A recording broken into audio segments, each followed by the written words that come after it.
আজকে আমি আপনাদের কাছে এসেছি পরিচিত হতে।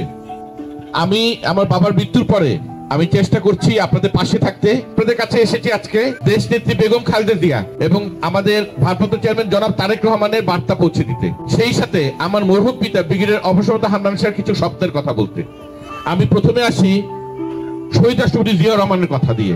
দেখ, 1971 সনে মুক্তিযুদ্ধের সময় সাথে নিয়ে চেষ্টা করেছেন যতদূর সম্ভব উন্নয়ন করার, কিন্তু দুঃখজনক ভাবে এই 17 বছর যেটা সবচেয়ে দরকার ছিল, এই আমাদের পাশে আমাদের সামনেই উদাহরণ আছে, এই পাশে শ্রীপুর দেখেন, কলকারখানা ফ্যাক্টরি হয়ে ওখানকার মানুষের আর্থসামাজিক অবস্থা, অর্থনৈতিক অবস্থা সবকিছু পাল্টে গেছে। আমার মরহুম পিতার যে উন্নয়ন করেছে তারপরে যে পিছিয়ে ওখানেই রয়ে গেছি।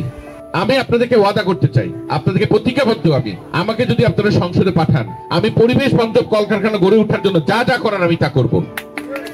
এবং একটাই আমাদের কাছে অনুরোধ, আমার মরহুম পিতা কি করেছিল সেই অনুযায়ী আপনারা আশা করতে পারেন যে আমি হয়তো আপনাদের কাছাকাছি থাকার চেষ্টা করব। এই বিশ্বাসটুকু আমার আছে এবং এই বিশ্বাসটুকু অনুগ্রহপূর্বক আপনারা রাখবেন। আমি কথা না বলে অত্যন্ত কষ্ট করে আপনারা এসেছেন। আমাদের মার্কা একটাই, ধানের শীষ, নেত্রী একজনই, দেশ নেত্রী বেগম খালেদা জিয়া। সবাই আসুন আমরা এক জাতীয়তাবাদী পতাকাতে আবদ্ধ হই। সবাইকে ধন্যবাদ।